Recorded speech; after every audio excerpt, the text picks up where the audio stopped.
Now, 5 or so years ago, some of my favourite watches were from Seiko. Back then, they had some pretty cool budget options available, including those in the Seiko 5 series. The likes of the SNKL 23 and the SNKL 45 in particular, they were just really good all-round choices that you could pretty much wear for anything, as long as you had a wrist that was small enough. They had that really versatile styling, and they were priced fairly too. But these days, you can pretty much only get them from grey market sites. They got discontinued a good while ago by Seiko, and as such, the prices on those are creeping up. And as for fresh options from Seiko, well, they are much more expensive. And while in some cases these watches are quite well built compared to the predecessors, I remember taking a look at the SNXS watch, for example. You know, that one was clearly a better watch, but I don't know, just didn't quite capture the essence of the original to me. Some other people like that one, I certainly wasn't the biggest fan. And I've been waiting for a spiritual successor really to those previous models, and it's come by way of a different brand completely, that being Timex. And the moment I saw this watch for the first time, it immediately reminded me of one of those Seikos. Similarly sized too. And while this one does cost more than those old Seikos did a few years back, it is at least quite considerably cheaper than the newer iterations from Seiko. And the name of this model is the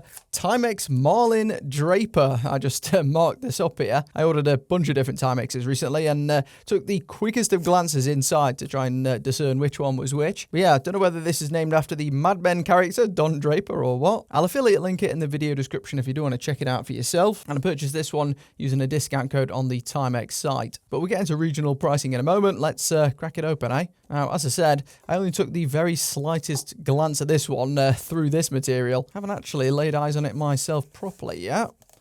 And keen to see how it stacks up in the flesh. And yeah, it immediately looks really similar to some of those old Seikos, but maybe actually a bit skinnier than some of the modern Seiko recreations of them. Now, I'm not sure if Timex are claiming this is like one from their back catalogue or something. I'll just quickly look. No, they're just advertising this as an update to their 60s Marlin, albeit it looks quite a lot different from some of their other Marlin watches. Code name for this model, by the way, well, I'll let you pause or take a photo. But yeah, here it is, the new Timex Marlin Draper. And I have to say, I really like the look of this watch. I mean, it is a bit Rolex date-justy. As you can see, you got them similar kind of baton hands and markers. But yeah, proportionally feels really, really nice. Supposedly a 37mm watch, this. But I'll get the calipers out in a moment. As you can see, it's got a pretty skinny side profile, which I wasn't expecting. From above, it doesn't look nearly that thin, not even from this angle. But yeah, from side on exactly, looks like it should wear quite well. And also, pretty good case finishing as well. The brushing, a little bit harsh. And it's a funny thing, this, because I know that some people actually quite like this more harsh brushing, as you can see up here. Whereas others do prefer the more fine brushing, which is what more of the high-end brands tend to go with. But the polishing, as is often the case from Timex these days, is really, really nice. And also not too much text on the dial, no strange symbols. They've kept things pretty minimalist on there too. I'll run you through the specs on this one real quick. To start with the movement on this one, now Timex doesn't really make any automatic calibers themselves anymore. And here it literally just says mechanical automatic movement. So I do wonder what's inside. It would be ironic if it was a Seiko, wouldn't it? Just says Japan 21 Joule on the inside. Although I suspect this is a Miyota movement. Looks like a Miyota to me. I'll put the exact movement on the screen. But as you can see, this particular unit, for whatever reason, doesn't protrude much from the back at all, so that's good. I'll just test the volume of that rotor as well. Yeah, it's pretty quiet too, so it doesn't say anywhere on the back, surprisingly, nor on the movement itself. The case here is just your bog standard kind of 316L stainless steel. Does have a nice polished bottom lip as well. Quite like it when brands do that. And that case is matched by a fairly well integrated steel bracelet here. Now this does seem to be, yeah, it's full steel links throughout, which you can't say for most of the Seiko bracelets, new or old. Yeah, Seiko even these days likes to conceal their actual folded links. Present them as solid links, even if they're not. Whereas this does seem like solid links to me. So you can see here, you can pop that off and on pretty quickly. Now, there is another version of this watch that just comes on a strap instead, which is cheaper than this one. And as you can see, just have this butterfly style release clasp here. So yeah, certainly a nice feeling clasp. The only downside of this mechanism, even though it makes it look nice and sleek, you do forgo micro adjustment holes, which is a shame. Now, the links on this one are pretty small, as you can see. So may not be the end of the world for this one, but perhaps not as good a fit as you'd hope for. But I do think this watch could look pretty good on a wide variety of straps, just like those old Seiko 5 models. Certainly has that versatile look to it. You could wear this one casually or dressy, dare I say. And you'll also notice this one's got a slight dome to the crystal here. Now, it's not as prominent as that on the Seiko SNXS, for example. This one is only slight, but as you can see, it does affect the way that the watch plays with the light. Now, they don't mention any sort of coating on this one, anti-reflective coating. And visibility really isn't the best. The high contrast color of this particular one does help, but there's certainly areas here, as you can see, where you might look at the watch and it'd be a bit concealed. But it maybe does make the watch look a bit more expensive. This one is only a mineral crystal, so it won't be as scratch resistant as the likes of sapphire. But well, let's be honest, you're not really getting sapphire in many Seikos, are you? It's funny how they also say in the Timex site that it's heat resistant. I mean, I'm not sure what environment you'd be heading into to push those boundaries with a watch like this. But who knows, maybe you fancy blowing a blowtorch onto it or something. The water resistance on this one is just advertised here at 50 meters, which is reasonable. Now, that is more than the old Seiko 5 watches for sure. Also has a screw back, as you can see, so I would trust that rating. Doesn't have a screw down crown though, as I noticed just before. Just a simple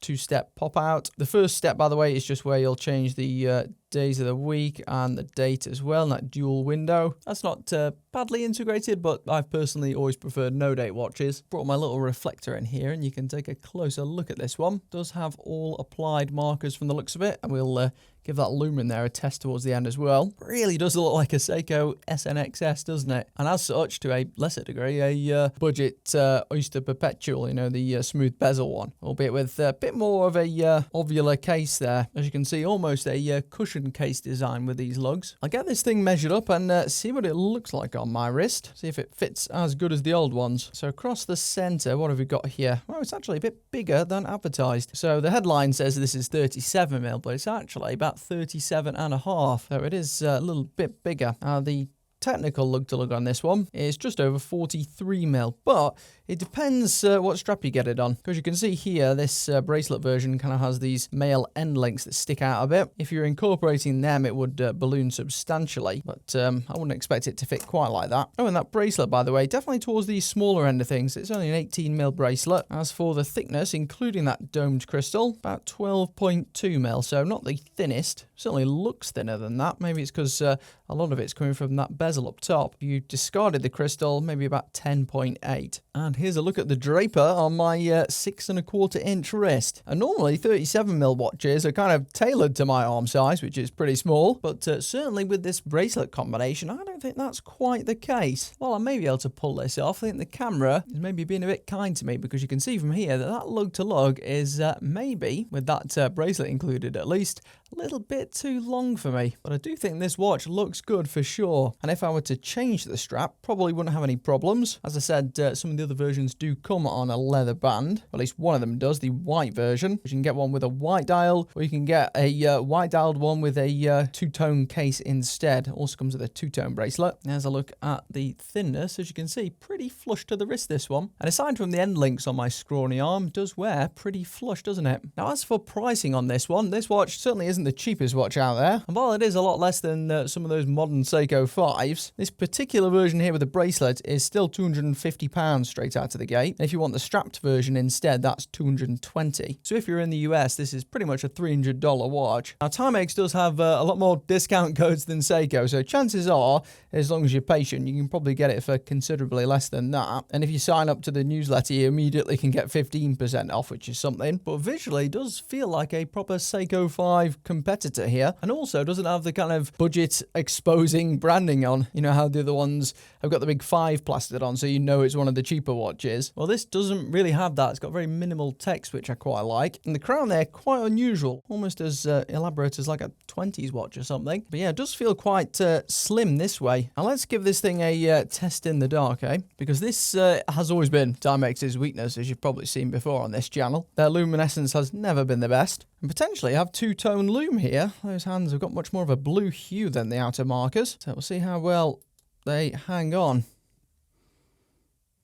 No, that is pretty poor performance, sadly. All of them have faded very fast, especially that on the markers. Hands have clung on a little bit more, but yeah, this definitely won't be winning any low light contests. If it were pitch black, you'd probably be okay, but in a middling room like this, it is far from the best. So that's your quick first look at this new Seiko 5 Challenger from Timex, the Draper. Overall, does feel like a fairly competent gather watch. I go anywhere, do anything design. Maybe this one leans a bit more into that dressiness than a couple of the Seiko options. But yeah, I could imagine this still going well with quite a variety of stuff. So maybe that's who they're targeting, people who only want one or two watches. Definitely looks like it's worth the cost. Do think the dial as well, up close, the dial looks as good a quality as the modern Seiko offerings, albeit the luminescence really does need some improvement. Can't imagine it would cost Timex all that much to start changing up the lume compound a bit. I would happily pay another £5 to get much better lume on a watch like this. I think most people probably would. But yeah, it's linked in the video description if you do want to check it out for yourself. Overall, quite like this. If this is a trend for Timex, start of things to come, I'd certainly be looking forward to some more offerings like this, these kind of vintage-inspired mechanical pieces that are maybe aiming to take the place that Seiko used to occupy like 5 or 6 years back.